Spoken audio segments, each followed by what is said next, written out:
Hello, everybody. Welcome to this week's episode of Beware the Board, a horror podcast where we select a random horror movie each week to watch. I'm Bob. And I'm Ben. How are you, Benjamin? I'm doing okay. This was kind of a last-minute recording session, so Yeah. we're a little bit not on edge. I'm fine. I feel like my voice is raspy, which sucks. I can't imagine why it's raspy. I was yelling. It was all the crying I was doing, okay? Yeah. He's super crying. happy. No, I was sad about work. That's what it was. Yeah. That's why. That's what it was. Any news stories this week, Bob? Mm-mm. I got one. And you actually? Yeah. Awesome. Super interesting here. Oh, God. Okay. I was going to the class Mm-hmm. because I'm in college, for anyone who doesn't know. Yeah. And I was going to class, and, I was just doing some work, and I see something shiny, and the lizard part of my brain goes, ooh, Oh, no. what's that? Oh, God. What'd you find? Was it on campus? No, I was in class, so yeah, Oh. it was technically on Oh, campus. see, a campus is a dangerous place. You'll find weird things there. So the lizard part of my brain went, ooh, what's that? And I looked down, and it's my hand. And I'm like, what's that? And so I had a piece of metal stuck in my hand from work the night previous. What the fuck? So for 12 hours, there's just like this big, like a metal sliver stuck in my hand. Ow! How did you not feel that? I don't know. I think it went in sideways, so I didn't bleed or anything. It was just stuck under the skin. Ooh. Then like the center of my palm too, so like I could curl around it without it pressing into anything. God damn. That sucks. So yeah, that had been there for like 12 hours I was at about that to say, point. If you found that while you were at class today, that definitely happened last So- night sometime. For the rest of class, I was kind of just like trying to get it out. And so I had to walk home before my next class, get Oh a my needle, God. dig it out, and then pull it out Ah. with like tweezers. Oh, fuck that, dude. That fucking sucks. Yeah. So that, I thought you'd enjoy that. Oh, it was fine. Oh, I don't like the image of that. Ugh. You and your bodily harm. How do you keep hurting yourself? Like, I know our job is kind of dangerous sometimes. I didn't even feel when I got that one. That's what I'm saying. Like, how did you not notice that? Because it was really sharp Oh, and thin, so it just kind of slid in there like a hot knife through butter. that is not a fun. I don't like that analogy when it comes to people. I don't like the idea of a hot knife going through a person. That can't happen. That sounds cool though. Have you heard of those accidents at like steel factories and stuff? Oh God, no. Yeah. Oh well, I learned a new term while we're talking about harming yourself on accident or work-related accidents. Let's rephrase that statement. Yeah, or work-related accidents. Did you know getting degloved is a term? Degloved like with rats? No. This happens at places where they have like conveyor belts. Sometimes your skin will get caught in the belt and it'll rip the skin off your hands. Yeah. Didn't know that could happen. I haven't heard the term used with people. I've heard it used with rats and mice. So, like, Oh. the reason you're not supposed to pick a rat or a mouse up by its tail, there's basically two reasons. The first reason is spinal injuries. Yeah. So, like, if you have a pet rat, don't do that. The other reason is, I think mice can also do this, but I know very specifically rats can do it, is if you grab them by their tail, they'll start twisting and they'll, like, get the top layer of skin to release into your hand, Oh. and they'll run away. It's kind of like a lizard losing its tail, but Yeah. it doesn't lose the tail. It just loses the whole skin. top layers of skin. Oh. Ooh. It's called degloving. Yeah. That can happen to your hands apparently. Yeah, If you makes have sense. work on belts and things. Kind of messy. Yeah. Oh God. That's my only story.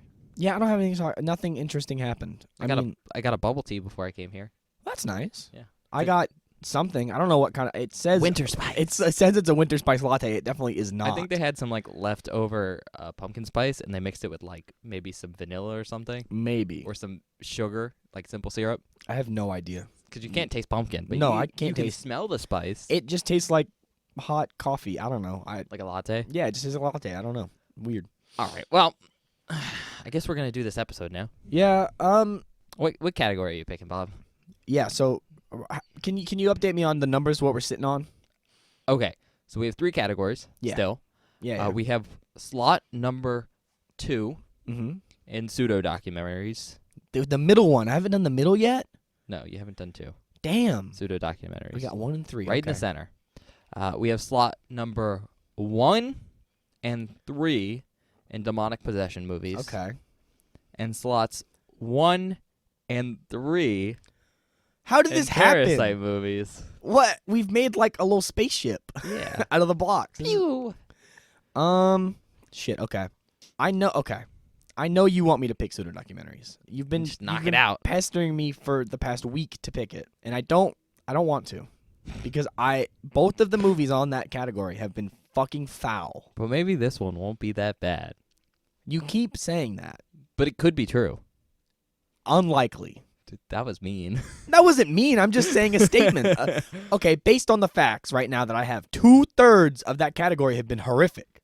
Yeah. So based on that, the last third is probably also horrific. Okay, but to be fair, I didn't realize the bay would be that bad because I kind of forgot you were afraid of the ocean, and I didn't know you were afraid of crabs, so... Yeah, that was an update that yeah. So that leaves Parasites. We watched a Parasite movie last week. I fucking liked that movie. So much so that I went to go and find a Blu-ray of it the day after we could watched watch it. another Parasite movie. We could watch another Parasite movie. I'd be into that. But I don't think it'll be nearly as cool as the last one. I don't know. See, you keep saying that too, and I don't know if I want to throw up today. It could be pretty cool. See, I don't know if you're cool, huh? I don't know if you're making an ice joke or if you're just using that word. That wasn't a nice joke. Okay. I thought you were Mr. Freezing me for a second. I was like, oh god. It's time for you to chill out. That movie's so fucking bad. I love it. I watched that thing so much as a kid. So I'm going to go with Demons. Boo! I know you don't want me to pick it, but I'm so interested. Boo! Listen here. Boo! In every other category, we've got a creative, interesting movie. Yeah. We watched The Exorcist for Demons, which was a great movie. Technically, that is creative and interesting because it started the whole genre. Sure. But again, that's like, completely fair. That's like watching Scream after you've watched the rest of like the 90s horror movies Yeah. and being like, wow, this is the same thing I've seen 40 times. Yeah, so that's why I'm like, okay, I don't really want to, like, I want to see some new spicy demon stuff. All right. You well, know? Also, I mean, I get your point. I just, yeah. that's, you know. Speaking of Scream, by the way, Hmm? did you know it's free on YouTube? You can just watch Scream with ads. I mean, Did not know It's that. probably still on Netflix. It's been on there forever. Yeah, I mean, I've never seen it.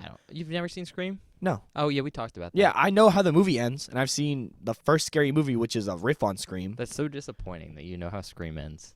I mean, it's just cultural, like, I just know, people talked about it. I never watched it because I didn't watch horror movies. Yeah, as but a kid. I didn't know how Scream ends before I watched Scream. Okay, when did you watch Scream?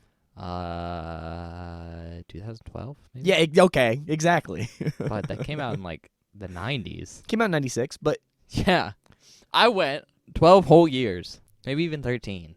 yeah, but, like, by the time I was of the age where I was like, I want to watch scary movies, I had already, like, had everything spoiled. For all the big ones, that is. I guess. Okay.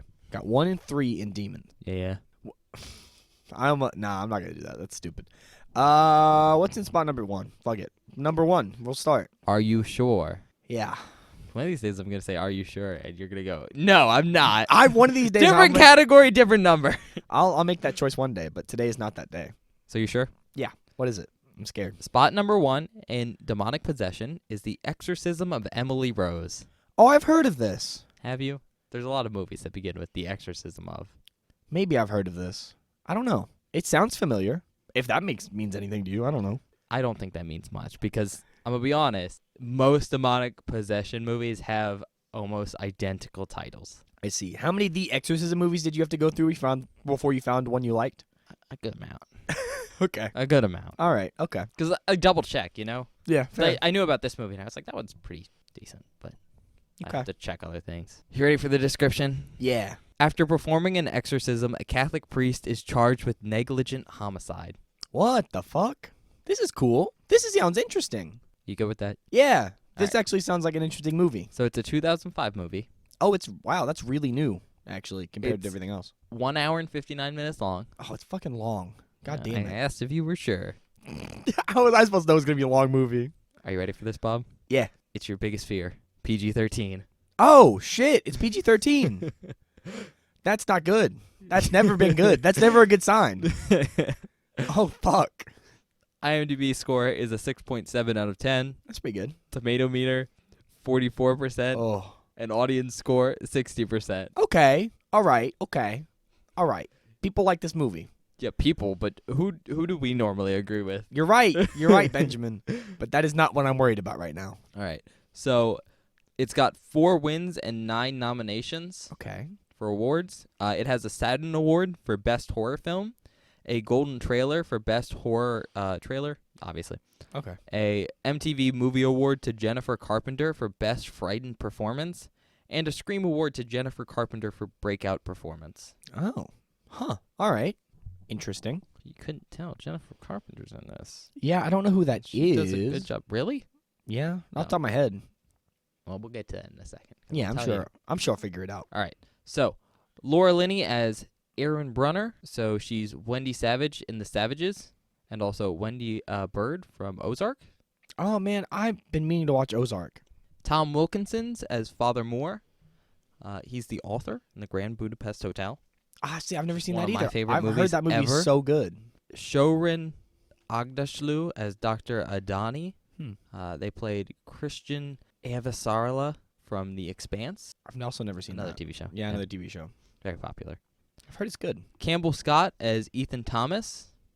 You might know him as Lewis Dodgson in Jurassic Park. Have you seen Jurassic Park? I've seen Jurassic Park. Okay, you probably know who Dodgson is. Do you know the really fat guy, Oh, yeah.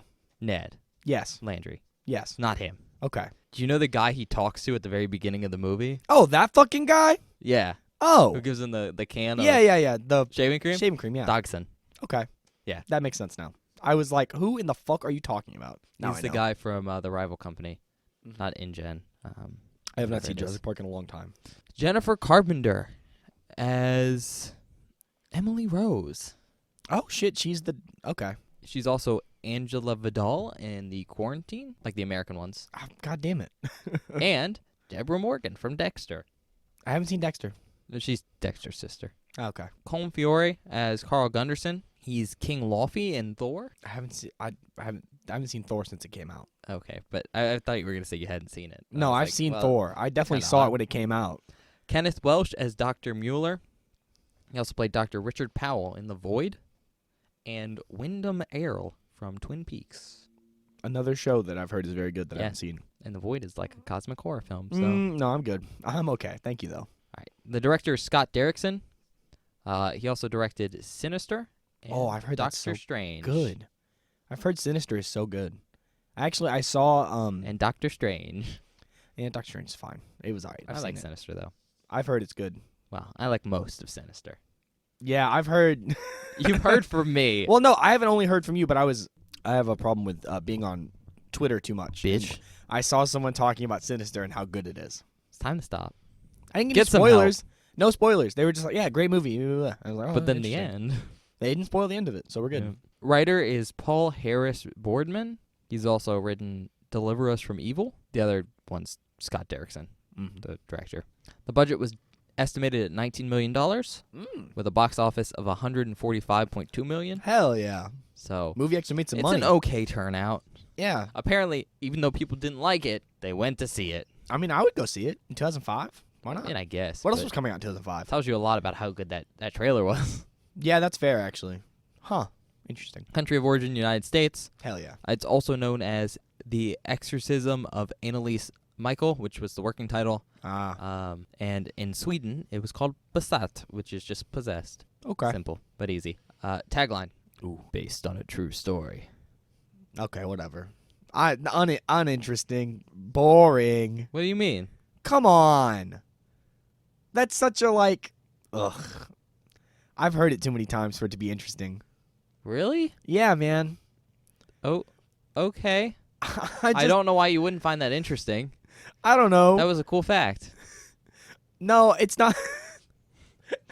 I'm not attacking you. I'm attacking the fact that their tagline is just based on a true story. It's so, I don't know. It feels cliche in a lot of ways. Why?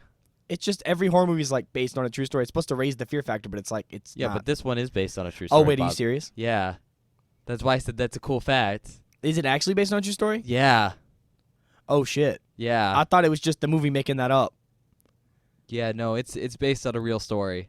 Oh. Yeah. Oh, that's actually now it's interesting. See, now you flip me. This isn't like a because it'd be inspired by. Yeah, or whatever. I thought No, this is was- based on a true story. Okay, so this is actually that's more interesting. Now this is getting more interesting. I thought it was just the movie saying that to say that. You know what I mean? Because some movies do that.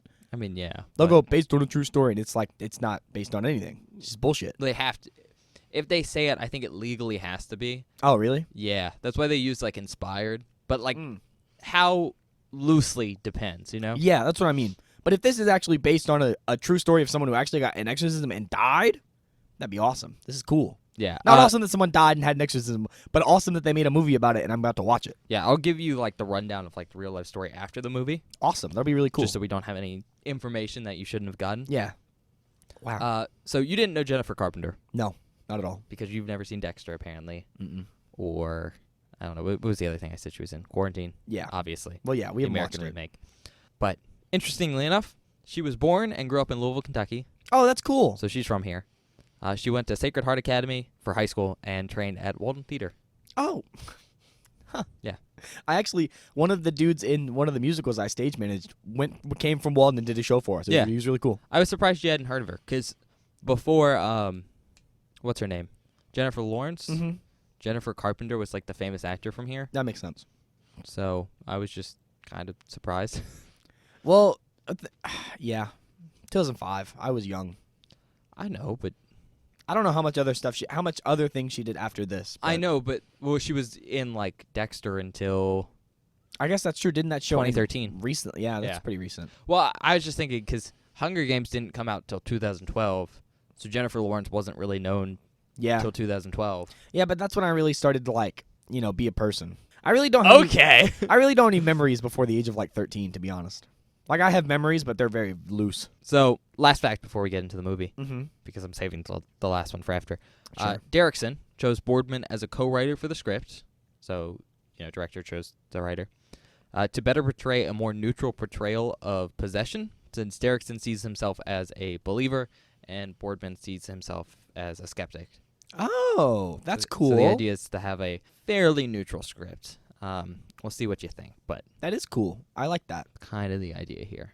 But that's all I got. All right.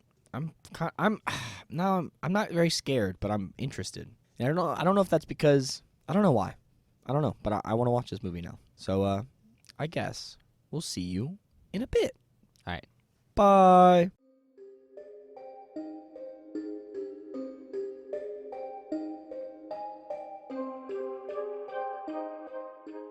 Hello, everybody. Welcome back. We just finished watching The Exorcism of Emily Rose. Yeah, the Did I say it right? Exorcism of Emily Rose. I got it right. I said it right this time. Nice. So, before we get into spoilers, your initial thoughts. What do you think? Let me think. It is kind of what I expected, but not really. I think the fact that most of this movie takes place in a courtroom is super interesting, considering nothing spooky happens in the courtroom, Yeah. which is cool because it means it's like a safe space. I mean, the courtroom kind of acts as like a framing story, Yeah, it's very cool. even though the courtroom is the story. Yeah, it's very, very cool. I liked it a lot. I like this movie. You did? Mm-hmm. I was worried when it started that I wasn't gonna like it, but it was good. Okay. Anything else to add? You remember? You wanted me to ask you about sustains? Yeah, we'll get into that once we start talking about Okay. it. But do you have anything else before we get into spoilers that you want to talk about? You asked me at the start of the thing to keep a look at Jennifer Carpenter's performance. Yeah, what did you think about her? Holy shit. Great She's job? fucking awesome in this Yeah. movie. She kills it, dude. Mm-hmm. Like, oh my lord. It's Yeah. so cool. She does such a good job at being an absolute fucking maniac. It's awesome. Yeah, she must have destroyed her vocal cords with some of that screaming. I had no idea. It's so cool, though. Like, so good. Such a good performance. I think all the acting in this movie is very good. Yeah. I don't think there was anything that was super weak or, bad. I think all of it is believable or, phenomenal. I think everyone did a good job of portraying emotion. Yeah, I agree. All right. I guess what I will add before we get into spoiler territory, Mm-hmm. Bob liked it. I think it's an interesting movie. It's very different from exorcism movies. Yes, In that general. is.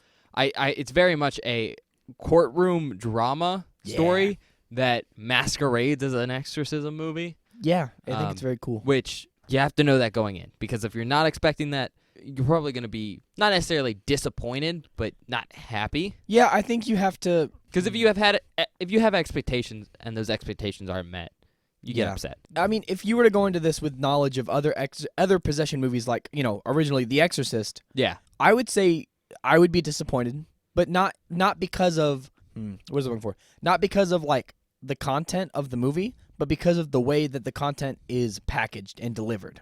I don't Right? know. Because I would argue if you'd seen exorcism movies before, a bunch of them, like The Exorcist, stuff like that, Yeah. and you went into this movie, I think you'd enjoy it if you went into this movie knowing that it wasn't going to be a standard exorcism movie. Sure. I think that's the point I want to make. Yeah.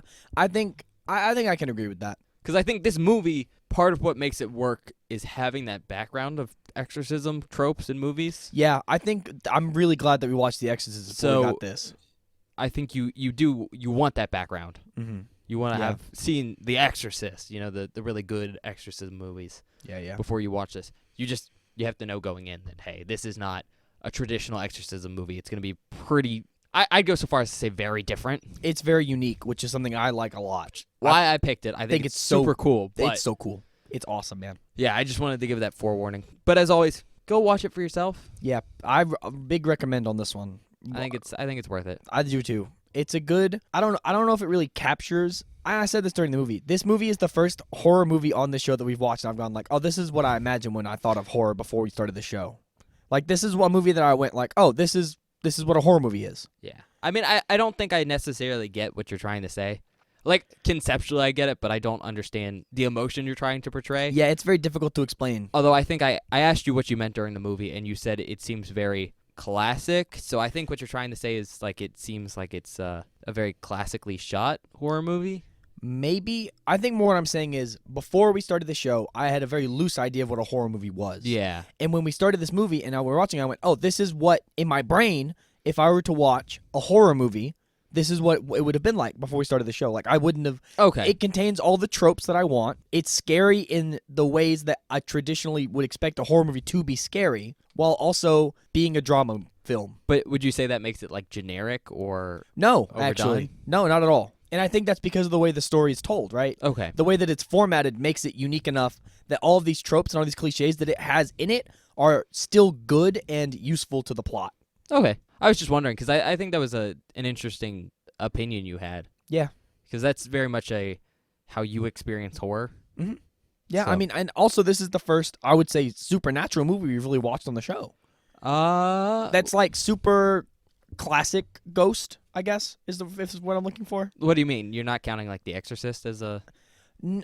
supernatural movie? It is, but it's Would you say this has more of an aspect of, like, unexplained supernatural? yes. And that's what you're... Yeah, that's Yeah. more what I'm getting Okay. at. Kind of that It ambiguity. felt more ghost, Okay. which is something that we have not really done on the show yet, is a ghost movie.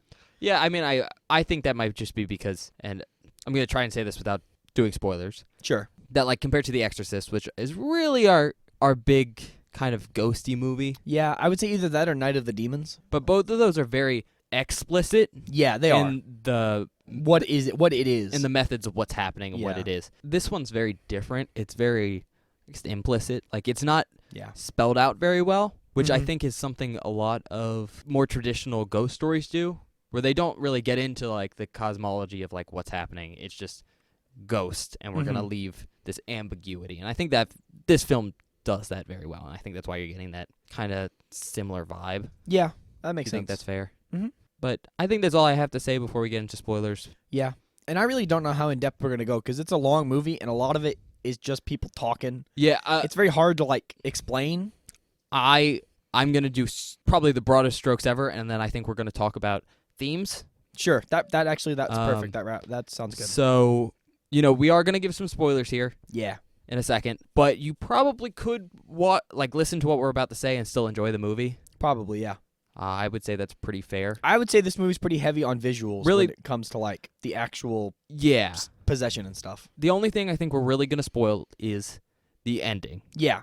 So if you don't want the ending spoiled, stop listening here and go watch this movie now. because if you remember my description, after performing an exorcism, a Catholic priest is charged with negligent homicide. Yes. We said this is a courtroom movie, so the whole thing is basically this trial. So Mm-hmm. we're going to tell you the results. The outcome of the trial. Yeah. You can kind of, everything else in the trials, things you can figure out, and we're basically going to leave out during our description. Yeah. I'm only going to bring something up if it's relevant to a point I'm about to make. But even then, you can still enjoy the movie. But I'd still say go watch the movie before we give you the ending of the trial. Yeah. I think it's It's very interesting. It's not at all what I expected. impactful in that way that's fun to watch if you don't know.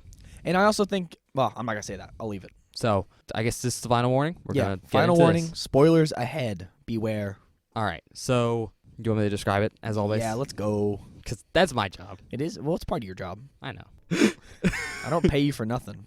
I wish I got paid. I also wish we got paid. I spent so much money on this, and you spent so much money on this. So, all right.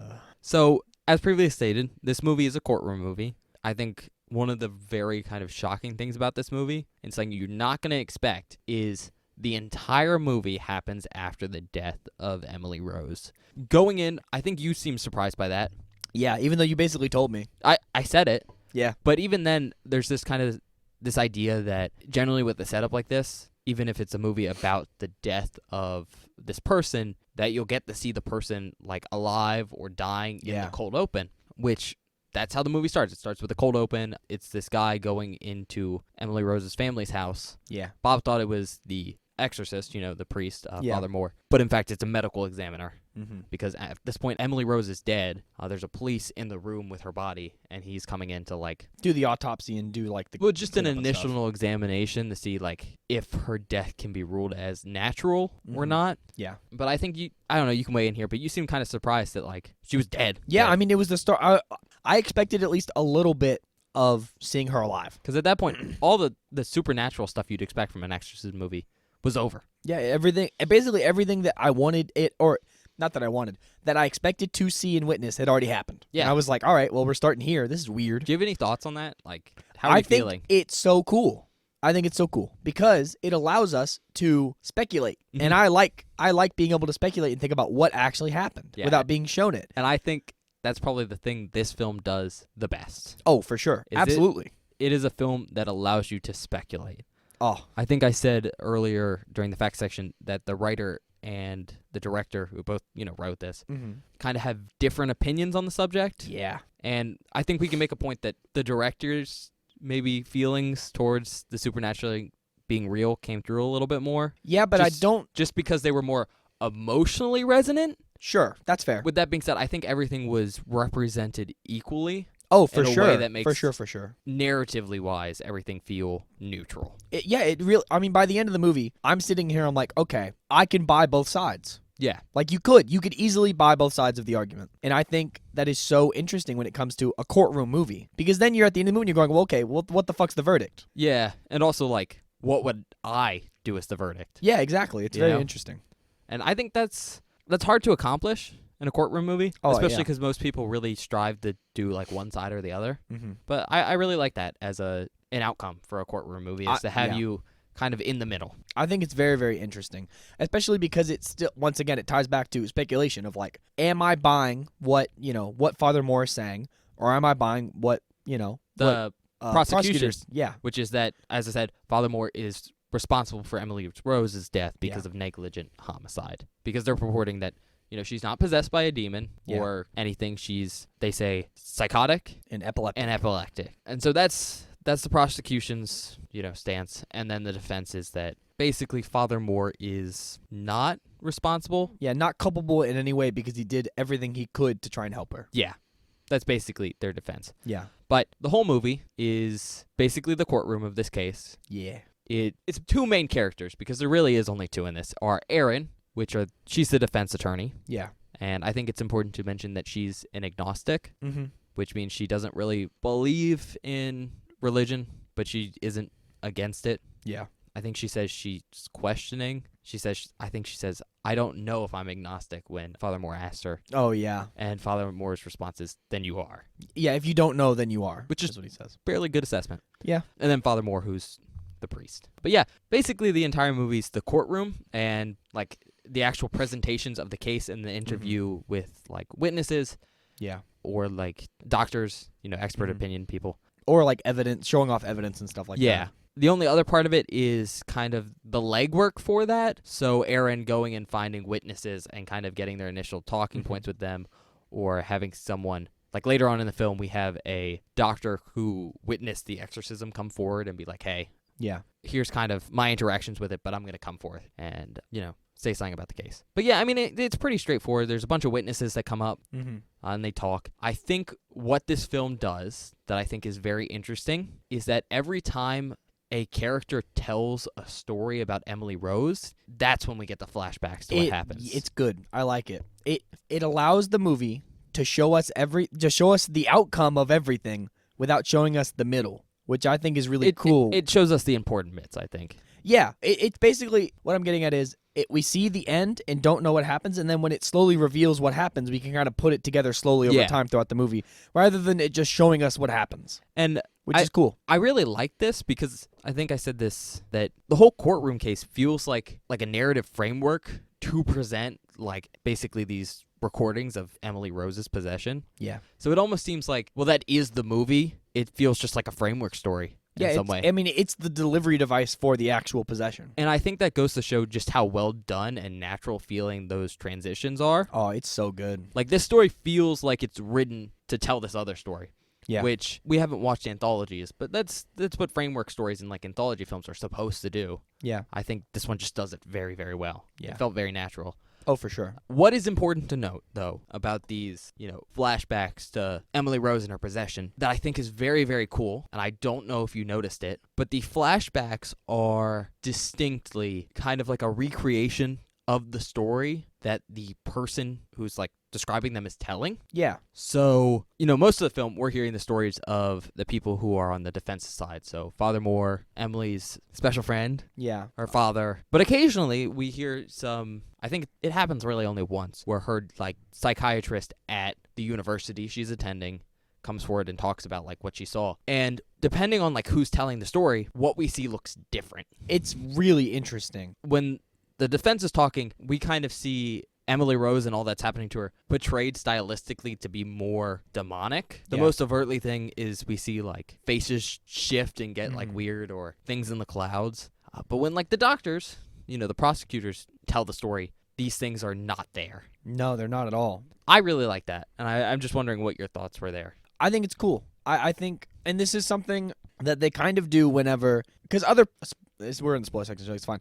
Other people throughout the movie experienced supernatural things on top of what Emily herself experienced. Although I will say, all the supernatural things that happen in the present are not overtly supernatural. No. Like, they're just like a shadow or a sound, or the character smells something, but obviously that's hard to portray. Yeah. So the fact that these characters are seeing these other supernatural things that are akin to what Emily saw, but way less severe. Way less severe. And the fact that, what's what I'm looking for? When we see Emily, when they talk about what happened to Emily on the defendant or on the prosecutor side, she's always portrayed as being psychotic.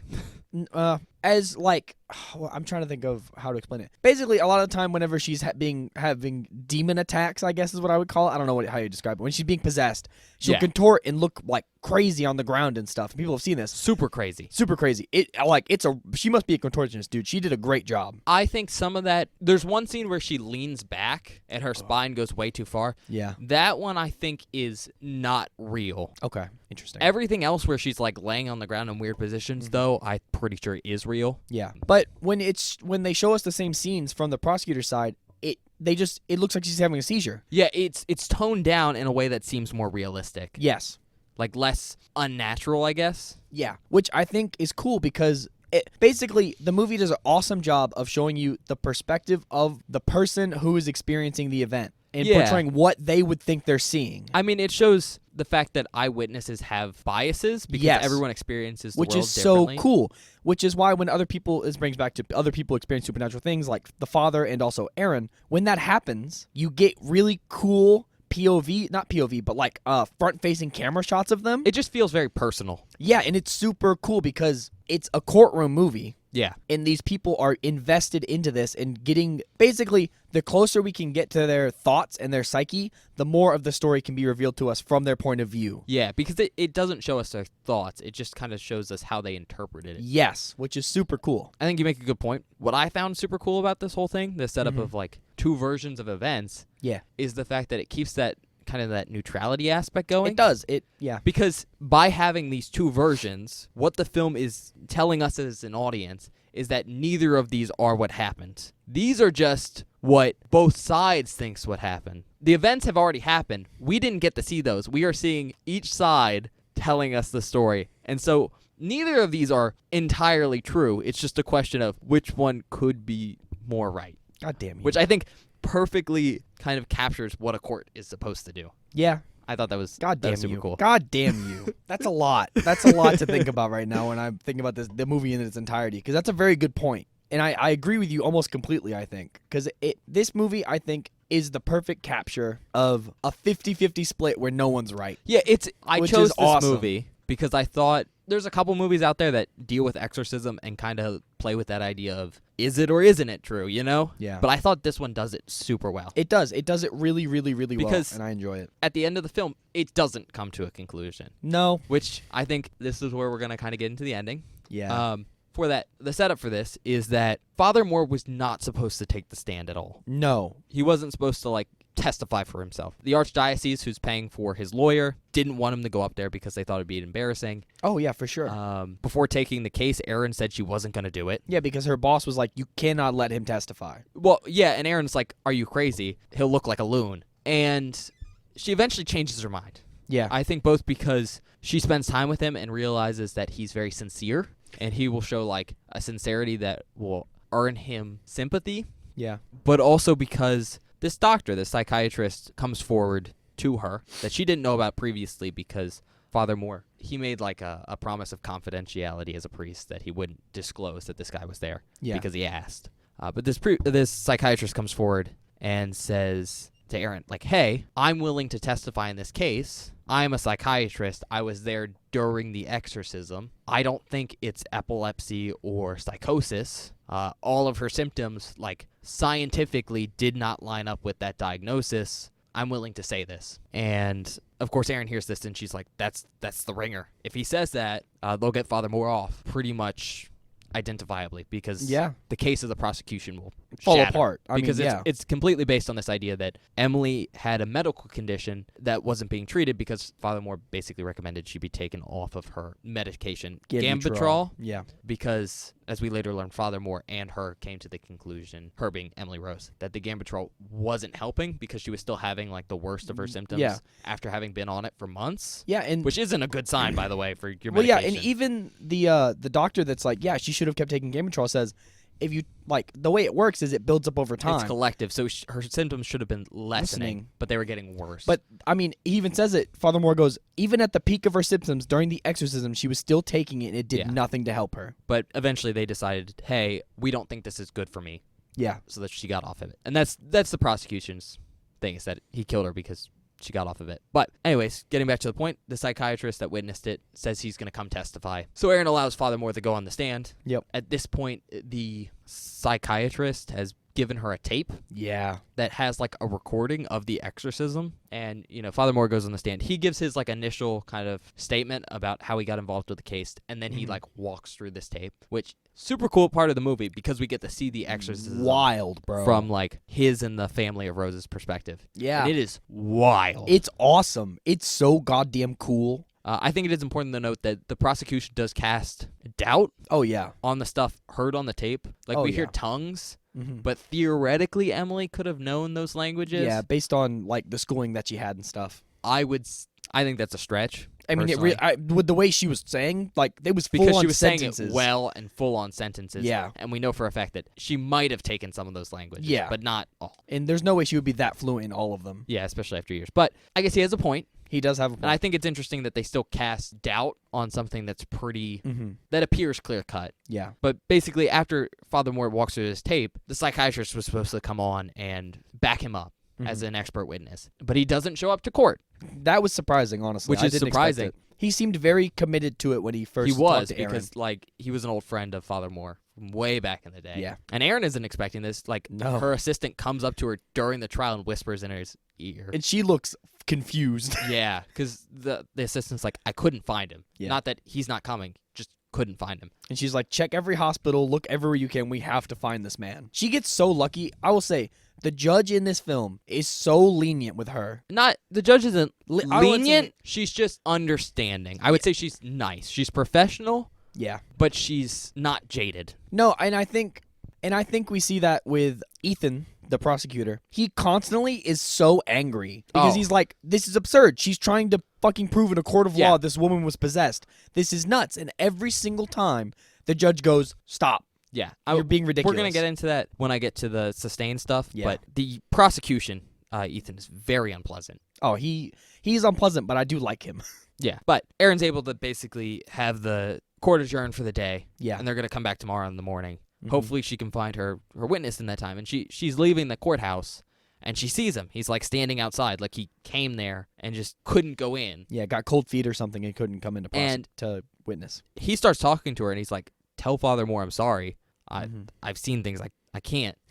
Aaron's very confused. And then we get to see the psychiatrist's face. It's just complete horror as he's looking behind Aaron. Yeah. And we're looking behind her because behind what her. the fuck is back there? There's nothing there. Nothing there. He's staring at a dumpster. And then he starts walking backwards, and they're in like a parking lot. Yeah. And a car crashes into him. Scared the shit out of me. He dies. It kills him. Absolutely fucking insane. It's jarring for sure. If you take the supernatural position of Yeah. this film, it's a very impactful moment. Oh, yeah. Because, like, this man was basically convinced that he was going to come, give his opinion of the case. Yeah. And help, quote-unquote, the side of good win. Mm-hmm. And the demons, like, scared him away and then killed him. Yeah, I mean, he literally says, like, when he first meets Aaron, like, I believe the Father, demons are real. They are out there. Like, but, like, when he meets up right before he dies, he says, "Tell Father Moore he's brave, but I can't do this." yeah. I think that's really good because there's kind of this background story of Father Moore and Aaron where Father Moore is essentially saying that, hey, these forces of darkness are going to try and stop you from doing good. Yeah. Which is something we see because throughout the trial, Aaron has vaguely supernatural things happen to her. Yeah. But after the death of the psychiatrist, they're kind of screwed.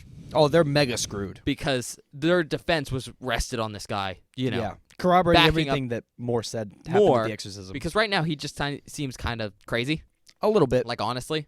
Yeah. Because he's making these claims about demonic possession, and there's really no evidence to help him. And the evidence he does have, the prosecutor just, like, throws it away, basically. Like, writes it off. He writes it off in a way that, well, not entirely. It's logical enough and is plausible enough that there is reasonable doubt Yeah. on the evidence that has been presented. So, Aaron starts to get drunk that night. Oh, yeah. Because she's upset because she just watched someone die. Yeah, that's, And also, she's losing this case. And at this point, she feels very, I think, sympathetic for Moore.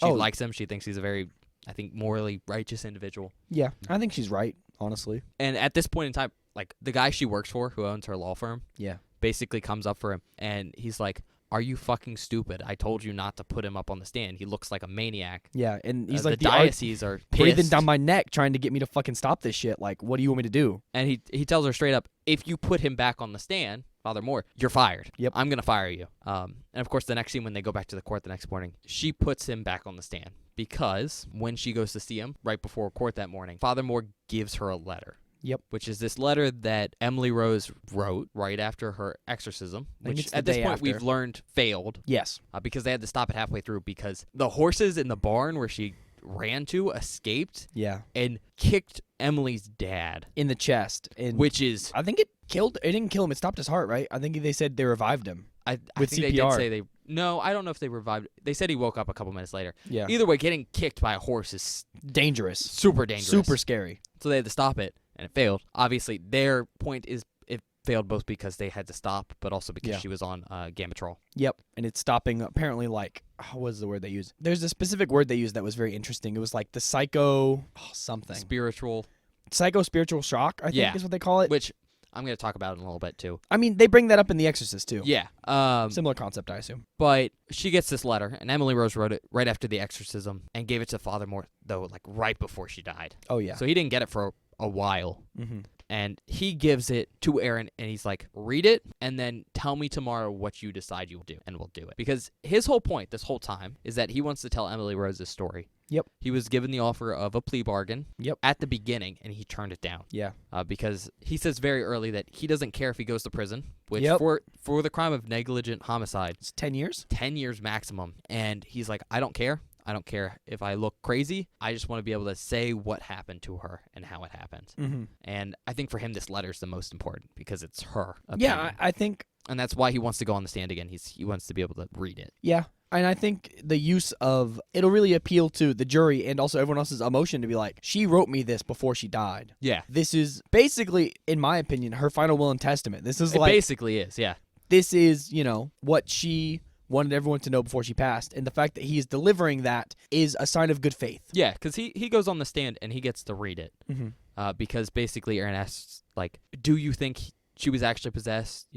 Mm-hmm. I think her exact wording is, do you think God would allow her to suffer? Yeah, I think he says, even though she was so devout, do you Yeah. think God would allow her to suffer like this? And the prosecution objects to this because, yeah, of like, course. he's like, you can't allow, like, It's an Father Moore's statement about God to come into a yeah, a it's straight up trial. an opinion. Like, there's no And, the opinion here is that it's allowed to happen. The judge Yeah. allows it because it's important to know Father Moore's and, by extension, Emily Rose's thought process yeah. around their actions. Mm-hmm. But Father Moore reads the letter, and I think this is probably one of the most interesting scenes in the movie because while it's still being told by Father Moore, like a lot of the audio is kind of a little bit of voiceover. Mm-hmm. This is the only kind of flashback to Emily Rose's possession that is actually from Emily's perspective. Yeah, all the rest of it is from Father Moore or her dad's or her family's. Yeah, it's either from the defense or the prosecution and their Mhm. witnesses. This is the only one that is from her, at least remotely. Yeah. But basically, Emily's talking about how right after the possession, she woke up in the middle of the night, or I think it's probably the early morning, It's the only one because there's fog out. and she walked out into the field, and I'm not sure if you got this. She had an out-of-body experience. Yeah. So basically, she fell on the ground, and then her Soul, I guess. soul, too. like an embodiment of her, Yeah. was looking down on her Mm-hmm. messed up self. And I think it's important that her, we'll call it a soul, just for ease. Yeah. Her soul looked normal, It's clean. There's no scars. There's no fucked up parts. and the soul starts talking to a figure that called her out into the field, which Yeah. we don't get to see. I think that's very important. No, yeah, I was very interested because at first I thought that the woman standing there was not Emily. It was whoever was talking, but it wasn't. It was her. I think that's just important because it keeps the ambiguity there, It does, yeah. but also because it allows us to focus on Emily's face and not on the idea of the spiritual moment she's having, Mhm. which I think embodies anything that could be told a lot better. Yeah, than makes anything sense. else. Also, interesting note, this is where the voiceover comes in. The figure she's seeing is the Virgin Mary. Mm-hmm. And importantly, when Emily Rose is having like the dialogue with the Virgin Mary, we get to hear Emily Rose like talking, Yeah. but we don't get to hear the Virgin Mary. We get to hear Father Moore Saying what? saying what Emily said Yeah. the Virgin Mary must have said. But basically, Emily Rose is presented with this choice that, hey, these demons are not going to disappear. Yeah. They're going to stay where they are, but you can come with me and leave your body, Mhm. which I don't think means death. I think that means like you as a soul can leave Yeah. and you're going to be like freed of all this pain and everything, or you can stay in your body and suffer Until you die. until you die horrifically. Yeah. But essentially, you'll die a martyr. Yeah. That's the idea here. Is that you'll die a martyr because your sacrifice will prove That demons are real and that that God isn't dead, Yeah. essentially. And Emily makes the decision to go back into her body, nuts. which is nuts because I think it makes sense for her character. It does. She's essentially like, she's very devout. We know this. Oh, extremely. But essentially, she's presented with this choice of, I will suffer, but by suffering, I will help my faith. Yeah. I will help others. And so she goes back. She stands up from the ground where her body was laying, and she looks down at her hands, and she has stigmata, Mhm. which if you don't know, that's like wounds on usually the palms and of your feet. hand or the tops of your feet. And it's supposed to be reminiscent of the crucifixion of Jesus Christ. Yep. To resemble like The nails through his going hands. through your hands. Yeah. It's kind of like a common imagery when Yeah. it comes to people who have been, I think Father Moore's words are touched by God. Mm-hmm. But I usually think of it as something associated with martyrs. Yeah. Or Um, straight up just Jesus symbolism, like Yeah. dying for your sins. But when it's essentially. associated with like people that aren't Jesus, yeah. it's supposed to be like something that marks a martyr, someone who's been like touched by God and is Mhm. doing like God's work of suffering. And I think the important thing to note about them is they're supposed to appear kind of not through the volition of the person who has them. Like you Oh, I can't give them see. to yourself. Yeah. Okay. They has to be like acts of God's, accidents or Yeah. just appear naturally, like randomly. And even with the stigmata, the fucking prosecution's like, yeah, she just grabbed a barbed wire fence. Which valid Valid, because I we get to guess. see a clip of her Yeah, I mean, it doing shows that, us- like a proposed version. Yeah. I'm not sure how she gets them on her feet though. Yeah, they don't explain that one. Yeah, which I think is interesting. What, she step on it with the tops of her feet? I guess she slammed the tops of her feet into it. Yeah. I mean, I can get grabbing it in like a trance. exactly. but That makes sense. I just thought that was interesting. But Father Moore shares his thing. Then there's some closing remarks. Yeah. The prosecution is basically like just straight up like Father Moore murdered her. Yep. He's guilty. She was a sick, disturbed woman, And he did not help her. and he did not help her. He in fact did the opposite of helping her. Mhm. And then Aaron, the defense, comes up and she's like, the prosecution is here and they're going to tell you that these are facts, that she had epilepsy, she was Yep. psychotic. These are not facts though. These are alleged truth. Mm-hmm. And I think that's basically summarizes the whole movie. Yeah. Is her defense is that, like, her closing statements are that there is doubt here. There is doubt that Emily Rose had psychosis and epilepsy. Oh, yeah. There's doubt that, she was actually possessed. Because she doesn't know. I mean, in her closing remarks, Erin still isn't convinced that, like, demons or whatever are real, even though she's had some weird experiences. But she's like, there's doubt. And in a court of law, we're trying to prove that, Father Moore is responsible. But there's doubt here that shows that he did the best he could. Oh, yeah. I think that's, irregardless of what the end results were, I think I agree with her. Yeah. There's enough doubt there that I don't necessarily think he was culpable, but I think she definitely proved that he tried his best. Yeah, and I think that's fair. And also, like, I think we see it characterized throughout the movie. Father Moore is a good person and is genuinely trying. And you can tell the fact that he could not help Emily is genuinely hurting him. Oh, he starts, like, tearing up a bunch of times. Yeah. And the fact that he's the only thing he can do is tell her story. He's like, that's all I want to do. I don't give a fuck if I go to jail. I don't care what happens. I'm doing this for her because I could not save her. Yeah. I guess my point is, like, irregardless of, like, if she was possessed or not, I think Erin makes a very good point that while she was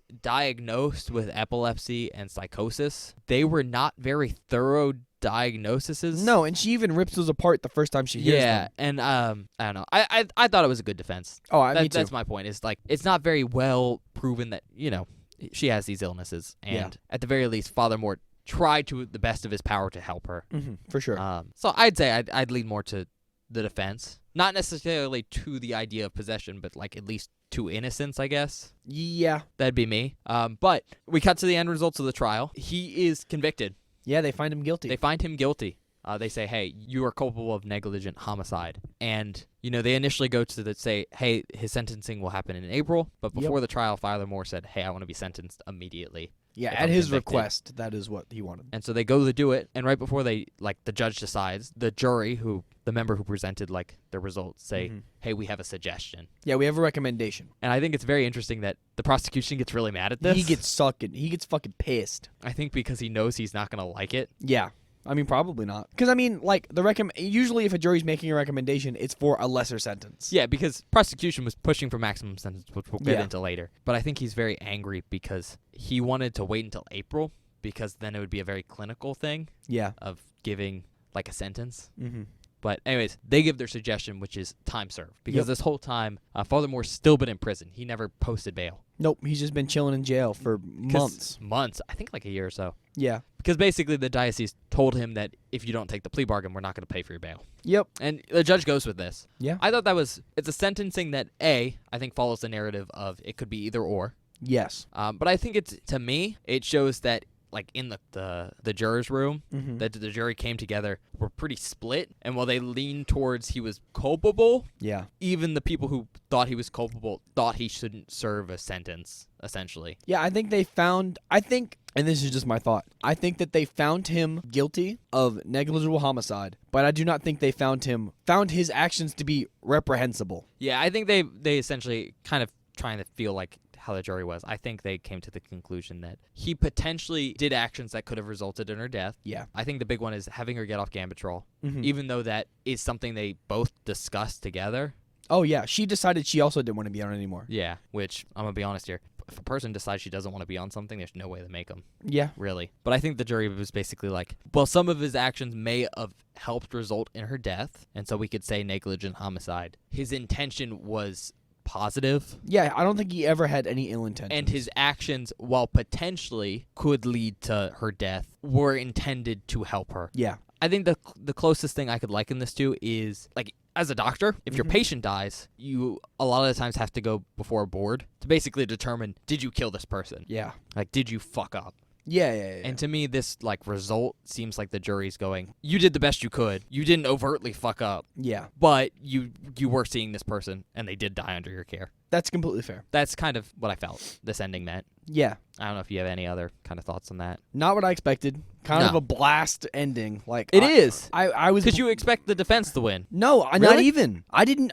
Can I be real? I was like, I don't know who the fuck's about to win this trial. Oh, really? I went, I don't fucking know. I mean, I expected the defense to win just because, like, main characters, right? Sure, but I knew that wasn't, like, listen, I was fully aware going into this that horror movies are not always happy endings. So I was Yeah. like, listen, this guy might go to fucking prison, okay? Fair. Like, that might be the end of the movie. I was down. I was like, all right, he's going to prison. I'm cool. But he didn't, which was cool. It was, the thing is, when he got guilty, I went, okay, he's going to go to prison. But then you're like, time served, and I was like, oh. It's a perfectly neutral It is, because sentence. he's still guilty of the crime. He's just not being punished. Well, no, he was punished. Well, time served means yeah. he served, which I think is very interesting because I think he basically stayed in prison as long as he would have if he had taken the plea bargain. Probably. Not just probably, because they say if he'd taken it, he would have done like 12 months community service. Or not 12 months community service, 12 months in prison. Oh, and then they would have did probation after that, I think. And then probation. Yeah. I guess. But he also would have been sentenced as guilty because it's a plea bargain. Yeah. But after the trial, it's basically the same results. He Yeah. was sentenced as guilty, and I think it's implied that he was there a year. I think they mention it. I think it's about. It was basically the same I mean, thing. because you basically see the seasons pass. Yeah. Because you get some winter stuff and then you get some spring stuff. I think that's very interesting that basically, even though he didn't take the plea bargain, he got the same sentencing. It's just he got to say Emily Rose's story, which is all he wanted. Yep. He got his goal in the end. But then after that, it's basically the only thing that really happens is they go to her grave. And it's kind of this wrap-up of what are Father Moore and Aaron going to do as characters. Father Moore basically goes into seclusion. Yep. He's done practicing as like a parish Mm-hmm. because I think he says he's been touched by darkness. Yeah. And then Erin, she doesn't decide to become partner at her firm. Yeah, because her boss comes up to her after the trial and is like, holy shit, you did it. Like, what a good job. Everyone's so happy. Like, we'll give you partner now. And she's like, No. nah, I'm good. And that's like the only thing she's wanted like since the start of the movie. Yeah. My guess is she goes on either to a different firm or more likely to start her own firm. Yeah. That's kind of the feeling I get. Because it just felt like she was very unhappy with the controlling nature. Mm-hmm. Because she makes the point earlier on that she wants to represent her client to the best of her ability to like do what's right for them. Yeah. And she's basically being told not to. Oh, yeah, the whole time. I think that's why she doesn't take the, senior partner or whatever. Yeah, and I think part of that, or part of the reason she doesn't accept being a partner at the firm is I feel like, at least personally, that her career at that firm is kind of, I don't want to say tainted, but not ruined, but it doesn't feel, I feel like she feels like she can't do the maximum amount of good that she wishes to do with her job if she stays at this firm. That's why I said I think she might go on to make her own. Yeah, But and I think that's kind of implied. We haven't even talked about it. What is it? John Van Hopper? I think so. Basically, it's the reason they call Erin in to do this case is because she helped another priest off on a different case. Not another priest. She helped a... Is he not a priest? I thought he was part of the church. That's why she called her in. No. She helped a guy accused of homicide. Oh, was it just another homicide? Yeah. Okay. Basically, she helped some dude get off of a homicide charge. Turns out, definitely a murderer still, and he kills 2 more people. Like she sees it a on the year news. or 2 later. Yeah, and you can see that she feels bad about it after. Yeah. She feels responsible. So I think part of her character development is going from, I'm doing this because I was asked to, because that's the start of the movie. Basically, an unfeeling entity. Yeah. To someone who's like innately evolved. Yes. But I think it's also tainted because her boss decides to fire her because she's not listening. Yeah. And then the second her decisions and her standing up for herself works out, he's like, oh, great. they're doing Perfect. swishes. Which, I think that's kind of also tainting it. Yeah. But yeah. The movie then closes with a couple like credit things, Mm-hmm. which I think is very interesting. Yeah, I didn't expect that. I expected the credits to roll. It's basically like a black screen and then some text. Mm-hmm. So the text is basically saying what happens to the characters afterwards. Yeah. And I think it's a very serious way of, I think, doing an epilogue, and I liked it. My only issue, though, is that I think it starts with, this is based on a true story. Yeah. Which... It doesn't say based, it says inspired. Yeah, does it say inspired? Yeah. Okay, I think it's because of these ending things. Oh, really? Because, obviously, it's giving an epilogue for the character. Mm-hmm. That epilogue for the characters is not the epilogue of what happened to the people in real life. That makes sense. So I think there's some confusion there, which I didn't like. I think if they just got rid of that inspired by true events, like... And just gave the epilogue at the end for the characters? Well, because they give that inspired by true events thing, I think right at the end too, right? Or was that at the beginning? That's at the end. They give it before they give the epilogue stuff. Yeah, I think if they had just taken that off, it would have been better. Really? Yes, because otherwise the epilogue seems like it's implying this is what happened in real life, which seems disingenuous. That's fair. I hadn't thought I about think it if that they way. just left out that one sentence, Yeah. it would have just felt like, hey, this is a serious epilogue of what happened to these characters, which I liked because it feels like a courtroom kind of notes. Yeah. You know? As for what happens, Father Moore stays in seclusion. Yeah. And it gives like a quote from him when someone asked him about the trial. It says that Emily essentially became a martyr. Mm-hmm. Father Moore says during the trial that he thinks she'll become a saint because her death is essentially going to allow for people to start believing in the supernatural. Yeah. And there's kind of this implication that that is happening because they say millions of people go and visit her grave. Mm-hmm. And then for Erin, it says that she took basically her notes for the case and published a book about it. And that's what this movie is based on. Yeah. But yeah, that's the whole movie. It's the whole thing. So I guess we're going to get into some discussion points. Sure. And I do have, like, I guess the fact I left off, which is Oh, yeah.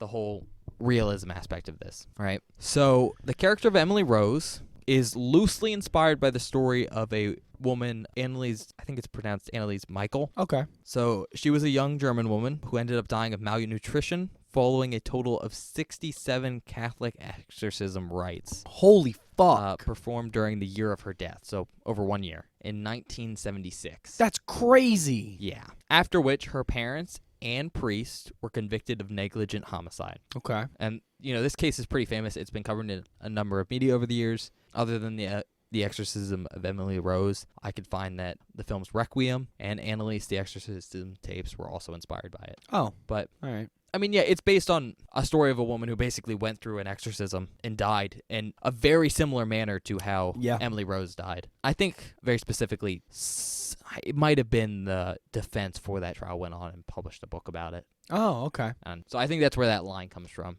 Okay. Makes sense. I'm going to ask you a question here. Okay. You're allowed to say no or not. Do you want me to pull up a picture of this woman? Because the one in the movie's pretty bad, but I feel like it's not nearly going to be nearly as bad as this one. I'll look at it. So here's what she looks normally. This is the one you can find. Oh, okay. Pretty normal looking woman. I'm just on Google. Oh my god, dude. Holy shit. Can I say, they did a good job of replicating that in the movie. Yeah, I'm just playing this here. I wouldn't say go look that up. Do not. If you, don't. It's It's disturbing. not pleasant. I don't like looking at stuff like that, I don't either. but I think it's kind of important because this is based on a true story. Ugh.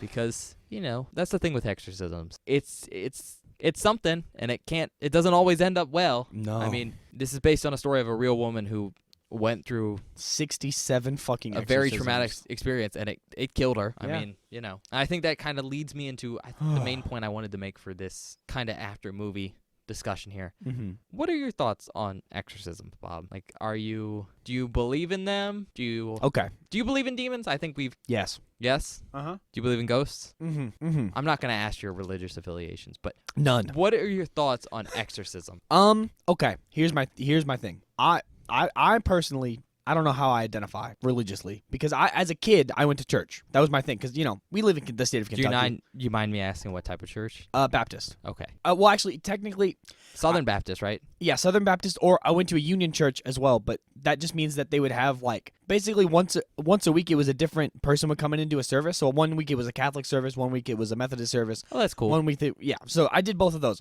Wednesdays was Southern Baptist, Sundays was Union. So as a kid, I was very religious because my parents were religious. They made me go to church. Now at this point in my life, I've kind of Stepped away from that? Stepped away from that a little bit. It's not that I don't believe. I believe there is something out there, but who's right? I don't fucking know. Agnostic. Basically, That's yes. what that is. That does not mean I don't believe in demons because I do. Because But do you believe in... Catholic demons, Yeah, I was No. going to say, do you believe in, demons, which are, the Catholic version, or do you just believe in, I believe in bad spirits. bad spirits? Yeah. Bad spirits. That would be my thought, is bad spirits. Now, I do believe there's a way to cast bad spirits from someone's body if they're possessed. So Mhm. I guess technically I believe there is some form of exorcism out there. Yeah. Just maybe not the classic Catholic way of doing it. I think that's always very interesting about exorcisms is they're very innately Catholic. Which is very So interesting. all exorcism movies and a lot of demon stuff is just innately hey, you have to believe in Christianity. Yeah, which sucks. For I me mean, personally. It's just very, I guess, the same. There's a couple. There's a Mhm. very good exorcism movie, and it didn't go on this list. Spoiler, that's about a Jewish exorcism. Oh, that's awesome. I just think that's kind of interesting. That's It's just cool. a very different experience to it. Mhm. Yeah. But I guess you kind of think exorcisms are real? Yeah, I mean, I think I guess go ahead. I think that there's bad spirits in the world, and if one decided that it wanted to take over a person, it totally could. Yeah. It's possible. And you think a person could then throw those spirits out? Yeah, Okay. I think that's completely plausible. Okay. Like, what am I trying to say? I don't have an explanation for for anything, Yeah. so I'm just going off my gut here. Okay. That's just how I feel. No, that's completely fair. You know what I mean? Yeah, as long as that's what you feel. My opinion, I guess, is maybe similar. Hmm? So I'm basically agnostic, right? I don't really have strong feelings one way or another on spirituality stuff. Sure. Because at the end of the day, I like to take the idea of I can't prove things one way or another, so I'm not going to form strong opinions. Yeah. So if you ever ask me what my opinions on like ghosts are, I'm kind of like, I don't know. They could be real. They could not be. I don't care. Oh, Because well, I can't know. that's fair. And if other people believe that's their own prerogative, they can do what they want. I'm not going to tell them they're crazy or whatever. I mean, that's completely fair. That's kind of the stance I like to take. With exorcisms, though, the way I like to view them is very similar to the way one of the expert witnesses in this movie does. Mm-hmm. And she's a psychologist and an anthropologist. Oh, yes. Very cool character. I like And- this lady. She presents, I think, an opinion that I like with exorcisms, and that's the idea that exorcisms as a ritual kind of can serve as like a, what do they say, a psycho-spiritual shock. Mm-hmm. That's kind of how I view them. I mean, that's how they talk about it in The Exorcist as well. Like, I think, like I said, I think people are allowed to believe what they want Sure. and whatever. And with exorcism, I think that if you are very spiritual Mm-hmm. and you have this belief that, like, hey, you're being haunted or you're possessed by something, irregardless of whether or not an exorcism can work, like, let's say Mm-hmm.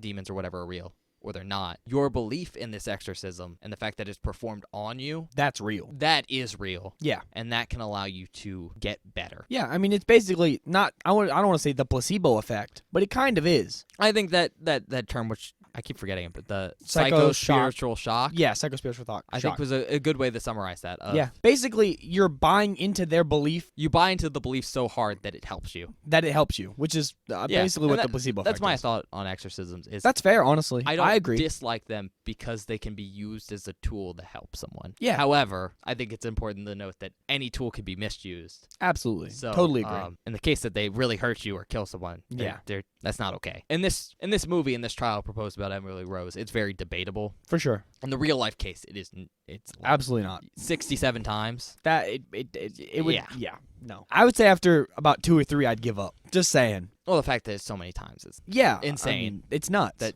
yeah. So I thought that was an interesting time to talk about that because we still have. We didn't talk about it on The Exorcist Mm-mm.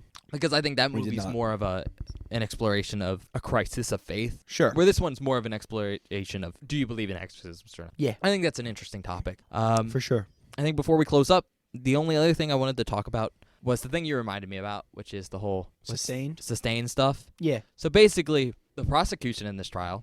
Do you remember his full name? Ethan. Thomas? Yes. Yeah. I knew his first name. He knew his last name. Nice. I'm glad. So Ethan Thomas is Methodist, and he was chosen That's so I forgot about this. to be the prosecution because the state essentially wanted someone who was religious. So Yeah. it seemed like he has, I guess, reliability. Mm-hmm. Like he wasn't super biased. Yeah. But they also wanted someone who was like a man of the law still and would be willing to Oh. persecute. You know why I thought that she had prosecuted someone, why I thought John Van Hooper, whatever, was a priest? Because they talk about Ethan. The last case he did, he tore apart a priest and got him put in prison. Yeah. That's what I was thinking of.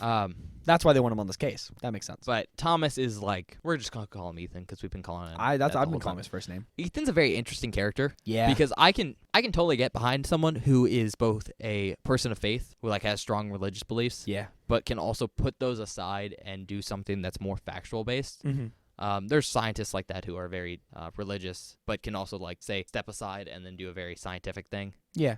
There's some like quantum physicists and stuff who are like that. Interesting. It's very interesting because they're able to like Keep it separate. compartmentalize both, but at Yeah. the same time, a lot of them don't. They go, I view my like the facts as an extension of my beliefs. Interesting. Like they're able to commingle those. Ethan does not do that at all. No, It he does doesn't. not seem like that. He Not at all. seems like it's said that he's like this very religious guy. He does not come off at that No. at all. He's very like all this religious stuff is loony stuff.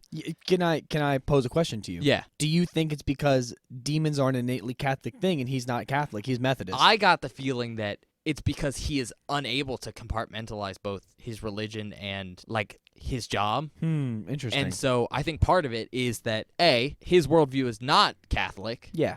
And so he's attacking this man because he's like, Catholic beliefs are crazy. Yeah. But I think part of it was also just that, how do I put this? Like, he doesn't have that intermingling of both, like, his faith and his facts. And he doesn't think those should go together. And I think it was pissing him off when they started clashing, like, within himself. That makes sense, actually. Because that explains why he's so angry. Throughout the trial, he is angry because he's like, you can't be bringing religion into this courtroom. Yeah. He gets really, really angry about it. And I thought that was a very interesting response because it's not just that he's angry, but he's unpleasant. Yeah, he's not, unpleasant is the word, but there's a better word that I can't think of. Spiteful? Like rude? Yeah. He's like innately antagonistic about it. For no reason. For no reason. The thing that I wanted to bring up with the sustained stuff is basically in a court of law, at least in the United States. Yeah. Don't know about elsewhere. Sometimes, prosecutors or the defense will say something. Yeah. That they shouldn't say. And when this happens, either the judge or the opposition will say, hey, you can't say that. They'll say it in more technical sense, but they'll say, you can't say this, and this is why. Yeah, like leading the witness or blah, blah, blah, blah, blah. Because basically you're breaking the rules. Yeah. Or it's not relevant or whatever. And the judge will basically rule, hey, I think are you breaking the rules or are you not? If the judge kind of views that, hey, you weren't supposed to say that, what you said is supposed to be stricken from the record. Yeah. Which means, A, it's not going to be like in record of the court case. Obviously, the steno will still like write it down. Yeah. But additionally, what it means is that the jury is supposed to like not take what you said into account. Yeah, when making the decision when making for the their trial. decisions. However, that is not how real life works. Oh. Juries do their best job to be objective, right? Sure. That's that's their job. That's their job as a citizen of this country. Yeah. Is you are supposed to be morally objective. But you can't just unhear something. Fair. So during the trial, Evan? What was his Ethan. name? Ethan. Jesus Christ. Ethan basically, he does it a lot, but he says things he shouldn't. Oh, yeah. Because they're intended to get an emotional response from the jury, even though he knows they're going to be strict.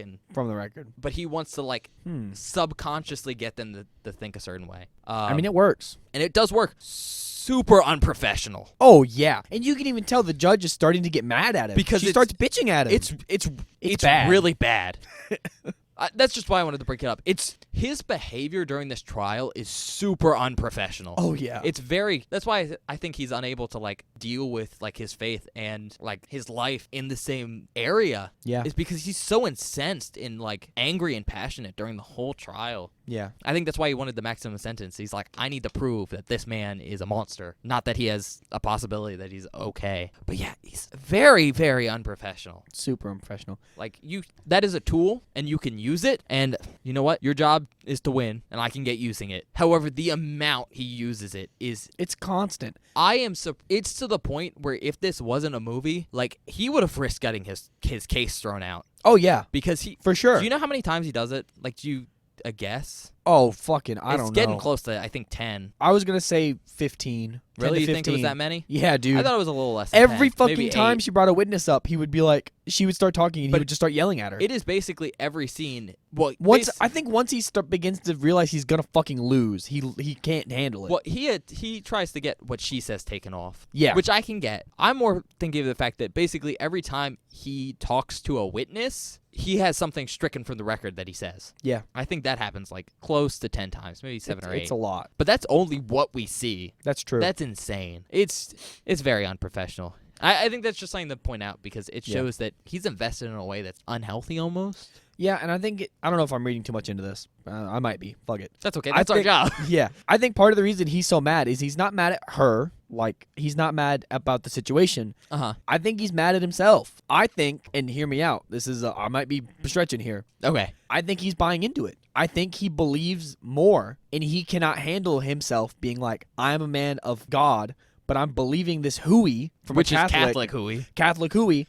And also, it goes against, like, my job. The thing that I've spent my entire life building up and believing in, the justice system. This man is coming in here, traipsing around, calling demons. Yeah. Like, and it's being allowed. I think he thinks he's being disrespected. Yeah. It just felt like he felt like he was being personally attacked. Yeah, and I think it wasn't about him. That idea that his spiritual beliefs and his like not spiritual like beliefs are clashing. Yeah. I think it's a bit of self-loathing. Yeah. Because he can't work it out, right? And it's like, am I a lawyer or am I a man of God? I can't be both. It's just, and I think that's interesting that he can't do both. Yeah. That says something about him. But I don't know. I just wanted to point that out because, his story is not the focus of ours. No. Our focus is Aaron, Moore, and Emily. Yeah. But I think it's interesting that is happening in the background, and that's a big part of this. Now, I know we've been kind of dunking on him for the past, 20 minutes. Yeah. I still like his character. Oh, yeah. He's well written.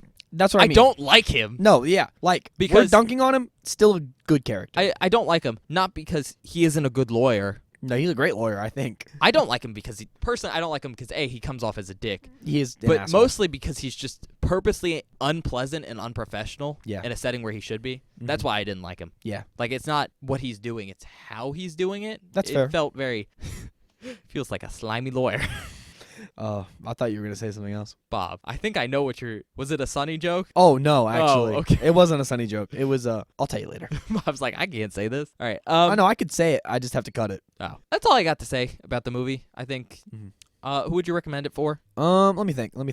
I think if you're a fan of true crime, not in the sense of this is a true crime movie, true crime in the sense of this is a court movie. Yeah, I would say If you more, like court, I don't know, court movies, is that a type of movie? I'd say just a courtroom drama. Courtroom drama. If you're into dramas, I think this is a good drama with a supernatural twist. Mm-hmm. If you're into possession movies, I think this is a must watch because it's so unique. Honestly. Maybe not unique, but well done. Well, not unique. Because there is a couple movies that deal with this idea of is the possession real or is it not? But this it's unique in that it still sticks with the middle ground even at the end. Yeah, I think that's fair.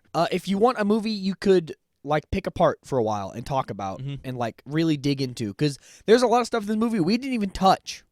There's stuff that we just didn't even talk about that is so cool. So yeah, I think those are my recs. I think I'm in the same boat. If you want a courtroom drama, this is pretty good for that. I think true crime in the sense of people talking about what they witnessed and you get to put the story together yourself. Mm-hmm. But I think the big one is if you want a exorcism movie that kind of deals with this middle ground of is this real or is it not, kind of a neutral take on kind of a spiritual topic. Yeah. I think it's very good. With that being said, I want to do something new. Oh. Who do you think wouldn't like this? If you don't like slow movies, it's not slow bad. Once again, it's not slow in a bad way. It's just long. It's an hour 50, it's There's a longer movie. There's not really action. No, not really. The only action you really get is the exorcism, and it's not that much of the movie. It's very short. Very short, but And it's even then, fucking it's not awesome. Fighting. It's just tension, Yeah. action. Mm-hmm. Let me think. I think the big one, I think you really captured it with the slowness, where it's not it's not trudging along, but it's just low energy. Yeah, it's just a And- chill movie. I think you really won't like this movie if you're just wanting kind of a classic, there's demons. Yeah, exorcism you're not kind of you're not thing. gonna get that. That's shit. what you're wanting, Not for you. not for you. Yeah, not at all. I think those are the two things. If you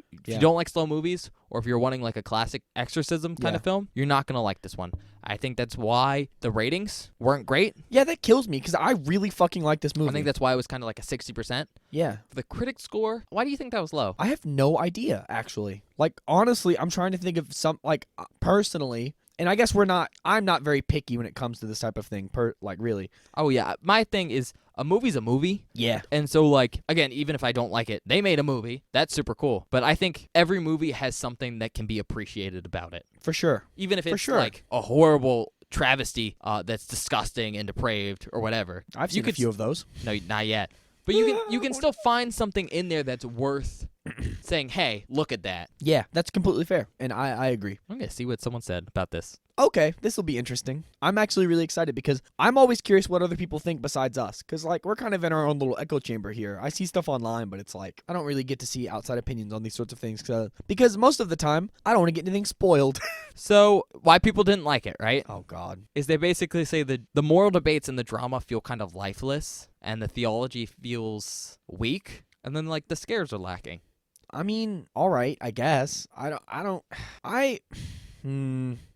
if I agree with all of that. I think the movie doesn't lack in scares. It's just not built up to be that scary of a movie. I think they're just It definitely could have been scarier. I think it's more they feel the drama was weak, and then when you introduce the horror elements, the occult, it makes it seem goofy. The fact that, a witness died halfway through the trial. But I liked all that stuff. I did too. Maybe that's just us, but I thought that the combination of both genres, you didn't get necessarily what you were expecting from a courtroom drama. No. Because there's these supernatural elements that sort of undermine what should be something super serious. Yeah, and then but- there's the courtroom elements that undermine the exorcism Yeah. that should be super heightened and spiritual. But I thought they came together in a way that gave you like this middle ground, which I guess Yeah. you could find disappointing if you aren't able to appreciate that idea of we're neither. Yeah, I don't know. I feel like it brought both of those elements together really well into a pretty well thought out movie. I will say, one of the points they do make is that the demonic elements kind of look cookie cutter, like the faces and everything. I mean, sure. But I think I made this point earlier, the demonic elements are from the perspective of the people and not Emily Rose. Oh my god. So Yeah, it does make sense that they're kind of kooky, because it's what someone would imagine when they hear demonic possession. that makes total sense. I don't know. I think for once we don't necessarily agree with the general critic response. Not Yeah, I everyone mean, was like that. But I don't know. I think this movie is either you're going to like it essentially or you're not. Yeah, I don't really see anyone going into this movie and going, it was okay. Yeah. Like, I feel like you're going to have a strong opinion. Well, okay, but like, okay 40%, you know? Yeah. Like, in the middle, but slightly below. Mhm. Or you liked it. Yeah. And I think that's a good kind of thing to get into. What would you rate it, Bob? 4. I like this movie. Why? I think it's a really cool. I'm gonna say it's unique again. It's a cool spin on a demonic possession that I didn't expect. Yeah. I like combining the real life courtroom elements with the supernatural spooky demon elements, and I think it's super interesting to see. I think the end of the movie is like, honestly, I don't want to say perfect. Almost perfect. Like the fact that Well, yeah, he still gets served, Mhm. but he doesn't. It goes down to time served. Yeah. And it's just like, I didn't expect it, first of all, which is cool. I love when a movie surprises me. You know, I hate watching a movie and going, I don't know how that's going to end or whatever, you know? Fair. I think Jennifer Carpenter's performance is fucking phenomenal. Yeah, I her really like her performance as an is actor. nuts. And like, I'm not even saying, like, it's really good, and she's not even in most of the movie. No. You don't see her that much in this movie. How much would you say she's in it? Like maybe 20 minutes? I was going to say 30 minutes of screen time max. I wouldn't even say 30. I'd say 20 max. Dude, she's so fucking cool. It's so good. Like, I don't know how much was her as an actor and how much was the direction she was given, but whichever way it went, it was awesome. I also think all of the supporting actors are good. I don't think there was anyone in this movie that acted and dropped the ball at all. I think the courtroom drama is awesome. I think it's so cool watching Ethan and Aaron? Aaron, I can't remember her name. Both E names, which was Both odd. names. Go back and forth. I like the slow reveal of the evidence between both of them, and how when someone brings something up, you're like, oh, how are they gonna refute that? And then they come up with something, and it feels the courtroom parts feel very real, because you can tell that Ethan is trying so hard to prove beyond a reasonable doubt that this man is the killer. Like, he is responsible. And you can tell that Aaron is against her better judgment, being like, I have to defend him because it's my job. But then, like, I support him. But then slowly realizing that she also believes what he's saying and believes in what he's trying to do. Or doesn't necessarily believe him, but believes that he should be let off. Believes in his ideas of like, I'm doing this to tell Emily's story. My only reason it didn't hit a 5 is it could have been scarier. Like, it could have been. You know what I mean? I'm going to put this out here because, I forgot on the Nope review, so I give it a 5 instead of a 4.5. Yeah. Why is it not a 4.5? I think. Do you think it just didn't get you there? Yeah, I think it just didn't get me there. I think those half ratings are very subjective, you know? I think if maybe if we gotten more, I think if it had played up more of the demon stuff and we got more spooky. Really? It would have done more for me personally. Okay. Because I feel like at an hour 50, you could. Is that just because you wanted more scares, or No, not even. It's not that I wanted more scares. I feel like it could have played up the demon part more. Okay. And I feel like that would have benefited the Emily Rose demon stuff, or the outside demon stuff. Okay. Not the Emily demon stuff. The Emily demon stuff is great. I love that. I just thought that I also think the demon stuff with Moore is good too. I think the demon stuff with Aaron is middling. Yeah. It could have been scarier. It also could have been more explicit. I think it's specifically not explicit, so you can view it and go, this looks like demon stuff, but it could totally be nothing. Absolutely. And I get why they did that. I'm just not really a fan of it, to be honest. Okay. You know what? I mean, those half ratings are very subjective. Yeah. So, whatever. For me, Mm-hmm. 4 as well. I think some of the elements of a courtroom drama and the elements of the Exorcist kind of subgenres separately probably aren't the best. I think that's fair. You know, the way they come together though was very well done. I think that's basically in a combination of a supernatural exorcism movie and a courtroom drama. I think it was done as well as you could hope for. For sure. But I think that was taken and elevated beyond what it should have been, because it manages to play this aspect of neutrality. I think if it didn't do that, if it just leaned one way to, these people are crazy, or one way to it's a full-on exorcism, it would have just been an exorcism movie. Yeah, or just it a probably court would have been drama. pretty middle, honestly. And it therefore would have had the issues with those two individual parts. Because it stays directly in the middle,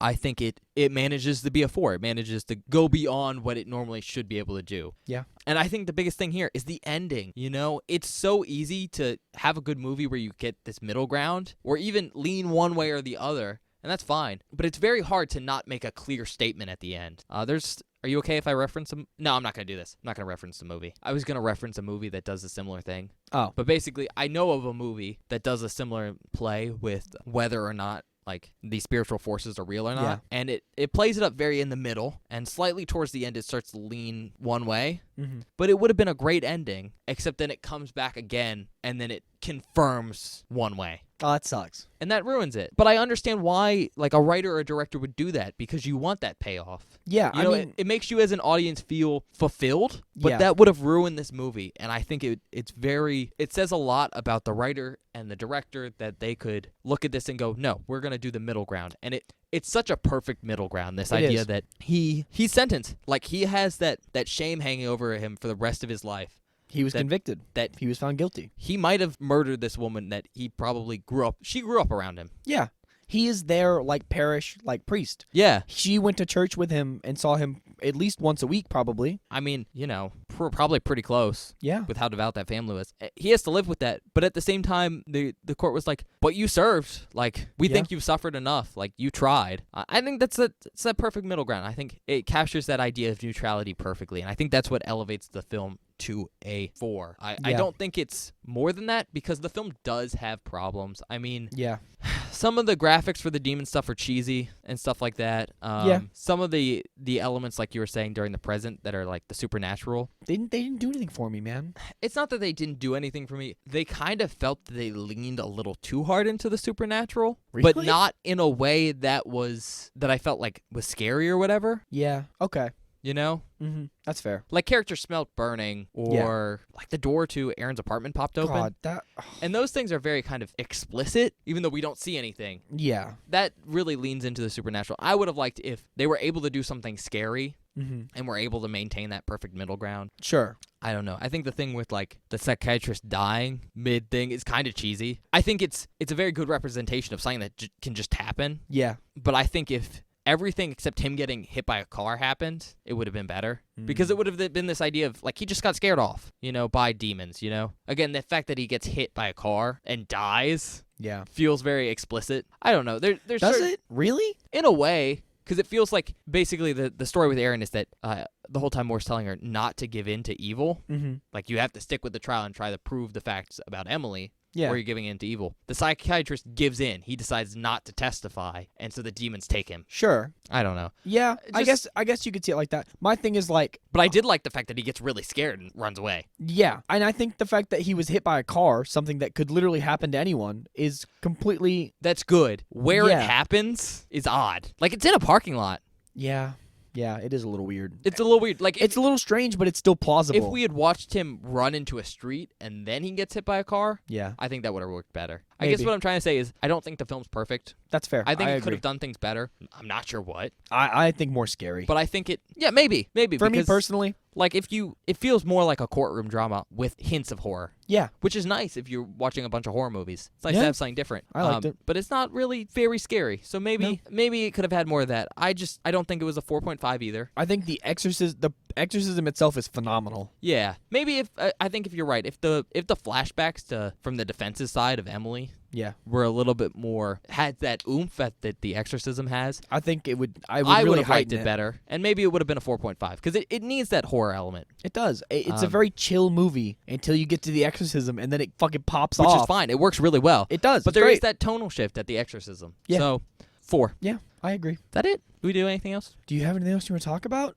Nope. I guess let's go to the outtakes. Yeah, I guess we're gonna head to the outtakes. We'll see you in a minute, everybody. So, yeah.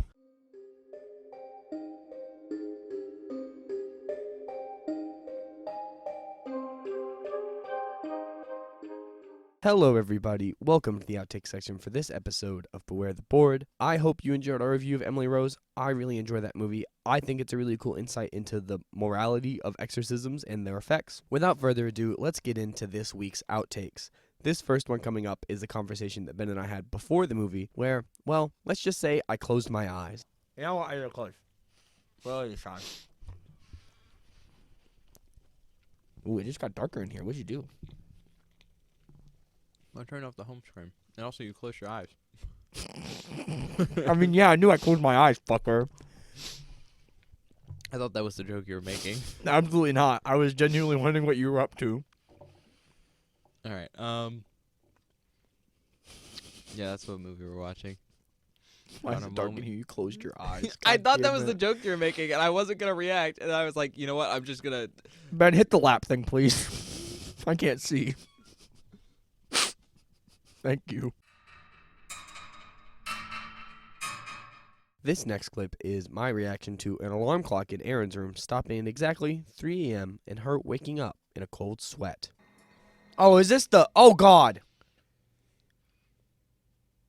Oh. Oh. That was intense. No, it wasn't. That was intense. That scared the shit out of me. I thought something bad was going to happen, Ben. It was a clock. Stopped at 3 a.m., It right? still stops. Yeah. Yeah. The witching hour, right? I think so. I think that might be the devil's hour. Oh, Something like fuck. This next clip is our reaction to Emily Rose's first demonic encounter in her dorm room at college. Oh, what a cool little hallway. Yeah. Ryan, it reminds me of the dorms. Yeah, it does really remind me of the dorms. Not my dorm, but other people's dorms. No, like the dorm I had to stay in for orientation. Oh, yeah, definitely orientation Those dorm. shitty ones. Oh, yeah. Those things sucked ass, bro. That always sucked because you had to go for like a day, Yeah. but you had to. It did suck, dude. It was awful. And then I ended up with a way nicer dorm than that. Yeah. Jesus Christ. Awesome. That's so cool. At what point would the shit have leaked out of your asshole, Bob? 20 minutes ago. When I woke up at 3 a.m. in a cold sweat, thinking something was on fire.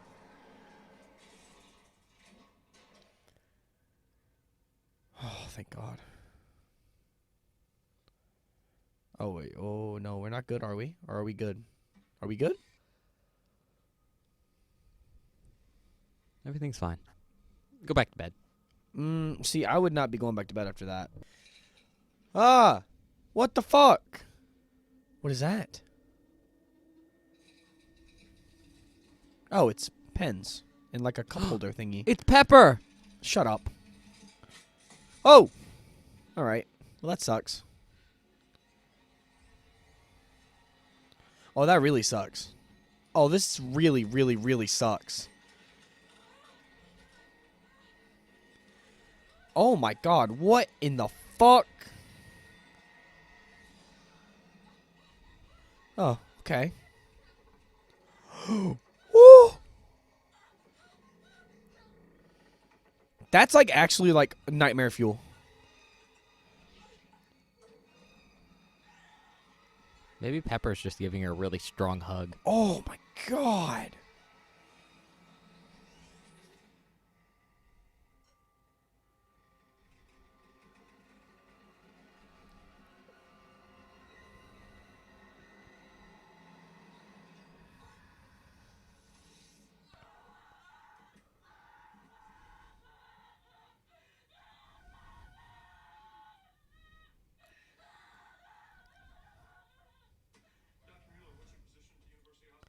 That was so disturbing. This next clip is our reaction to watching Emily have demonic terrors in the middle of class, running out into the rain, and then eventually ending up in a chapel. Now she's just crying in the middle of class. Well, I mean, understandable, right? Yeah, you know what? Look at that dude. That's completely fair. He's just like, are you I've okay? never... Oh, my God! Absolutely not. Fuck this. I rescind it. I don't like this movie anymore. Holy shit, dude. It's the spooky vase. That scared the shit out of me. I was not expecting that. It's kind of nice. It's like third time's the charm. You know, they did one in the cloud, one on the mirror, and then one on a person's face. Yeah. Oh. This is so cool. Oh. No, see, they're not going to be nice, are they? They're going to Aw. be real spooky too, huh? Yep. That's really cool. It's a nice couple with an umbrella. Oh, she tripped.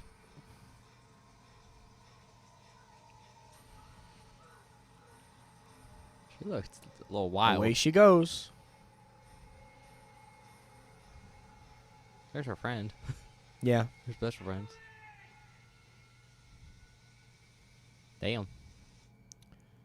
It's the chapel.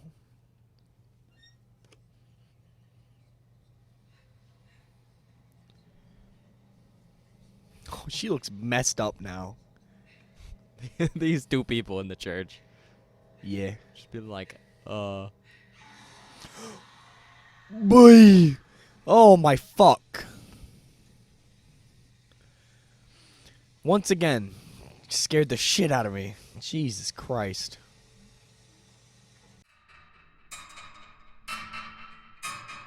This next clip is our reaction to Erin learning that a man that she got off sometime last year ended up killing 2 people, as well as a short conversation about bathrooms in horror movies. when you realize the guy you got off murdered someone again. Nice. That sucks. I mean, it's not great. No. At least she kind of cares. Mm-hmm. Started tearing up. Yeah. Like, there's 2 responses to that. You either get really emotional because you're like, oh god, I killed someone, Or you don't give a fuck. or you don't give a fuck. This is the better response. Yeah. Her turning on the water fucking scared me. Jesus Christ. And then there was a thud. No, it's okay. It's just the bathroom lady. Just a simple bathroom lady. No need to worry. You know what I hate, Benjamin? Scenes in movies with bathrooms. Bathroom scenes. They're always bad. Nothing good ever happens in the bathroom. I don't know. You don't shit your pants in the bathroom. Well, no, you shut the toilet. It's very different. Yeah, that's a good thing. But there are always mirrors in the bathroom, you know? Look, it's 2:59. Is that where this trope came from? No. No, Bob. Of course not. Because it's doing it. For you? Let me do it for you. I hate that fucking sound. This next clip is our reaction to Erin's first and I think only supernatural experience throughout the entire movie in her apartment. Salt and pepper! Oh no! It's pepper. I was gonna make a salt and pepper joke, you know, like the band. The band? It's a I band. was going to make a joke like Peppa the demon. Or Peppa Or the pig. ghost or whatever she is. I'm not Leave. assuming her Can you spiritual please stop? identity. Stop it right now. Oh no, the gas stove. At least she's in Florida. Oh, no, she's smelling something burning. Remember how Oh yeah. they were recounting that Emily smelled some burning? Oh fuck this, man. This movie's freaky. That's why she looked at the smoke detector when she walked into Yeah, the room. that's why she smelled the fucking glass or the stove. The glass, the stove. The burner. Mm-hmm.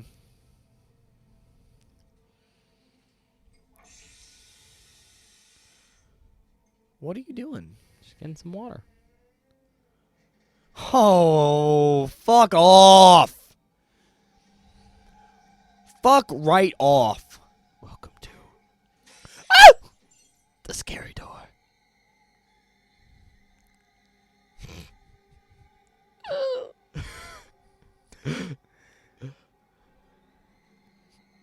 Oh God. Okay. maybe I'm gonna it's be calm. nothing. I'm gonna stay calm. Well, whatever it is, it already came inside, I think.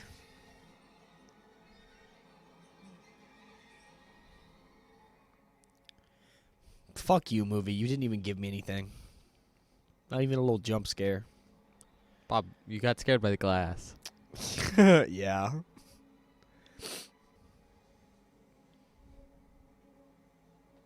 See, everything's fine. She's just gonna go back to sleep. Well, that's what Emily tried, and it didn't fucking work out for her. And nothing bad happens when you're sleeping. Oh, nothing bad happened. We're good. This next clip is my reaction to Emily contorting and twisting and writhing because she is possessed by a demon. Oh! Oh, she should not look like that. No, don't, no. You know what she looks like? Something. Have you seen like an insect when it keels over and dies? Yes. Yeah, kind of. Looks like it. Oh, the way her neck is bent, bro. Not even that. Do you see her leg go back there? Yeah. Ugh. Ah. Eee. God damn. Why are you? Oh, her mouth turned into the moon. This next clip is our reaction to the priest and Emily's father going upstairs to perform the exorcism and finding her eating spiders and scratching marks into the walls. Oh my god. What has happened to her room?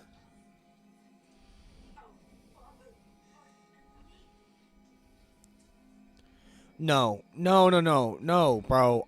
No. Oh, what is she doing? Oh, ew! Oh my god, she's fucking eating spiders! Ugh!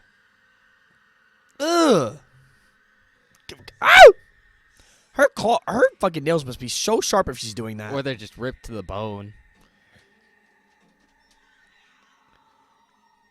Oh, she's so unhinged. Oh, she's ripping her hair out. That's awesome. Ugh, it's gotta hurt. That has to hurt. Oh my god. This is horrific. This is an awful sequence. Oh my god! I'm surprised she's not biting one of them right now. This next clip is our reaction to Ethan interrupting one of the witnesses that Aaron has brought forth. And when the judge asked on what grounds, let's just say he gives a very creative answer. I love listening to anthropologists. It's very interesting, for sure. How about silliness, Your Honor?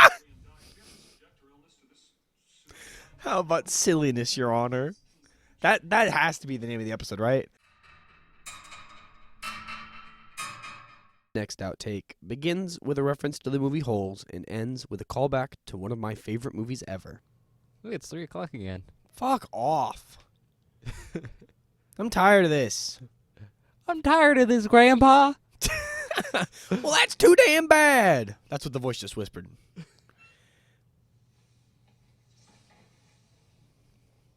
What the fuck? No.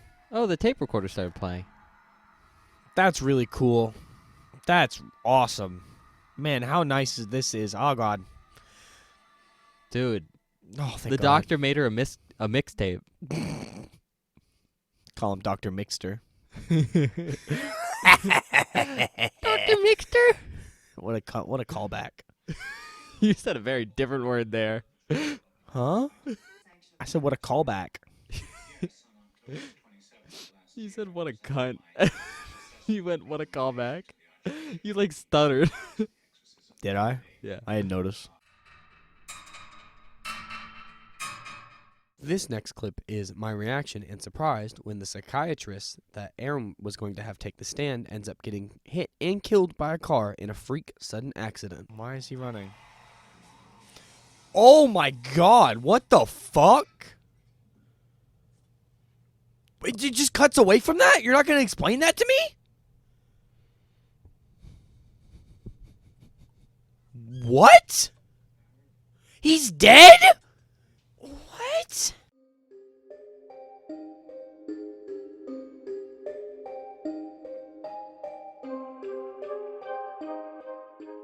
Hello everybody, welcome back. I hope you enjoyed the outtakes. I know we got quite a few. We have a new system for getting the outtakes out. We had, I think last time we counted 22. Yeah, for anyone who's curious, we came up with the idea of using a lap timer. Yeah.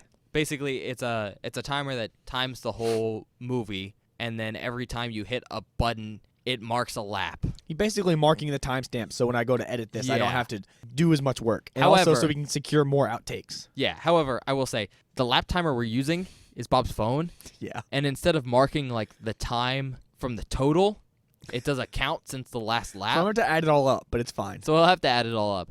If you have a better idea for counting outtakes, let us know. Or if you know of a device, like Yeah. basically like a lap timer we could put on the table and just like hit. Yeah. Because I know they have stopwatches that do them, but they can't do like 20 or something. Yeah. But I think that was fun. I thought it worked Yeah, pretty well. it worked out. Do we have any announcements? Oh, I was going to ask. it's Ah. February now. So Valentine's Day. we're doing Valentine's Day. That's coming That's up. the next holiday, guys. So Next holiday, Valentine's Day. yeah. That's the only one we're gonna I think announce that's right the only now. thing for this month, right?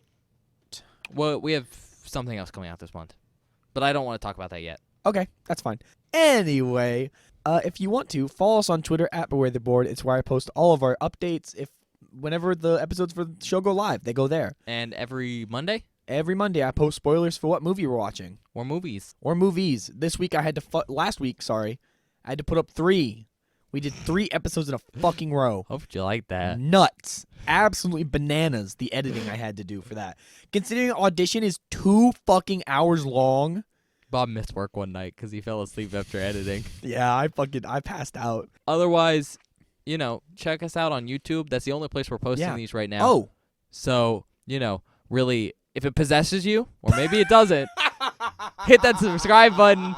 Maybe that like button. I don't know. Maybe you're in the middle.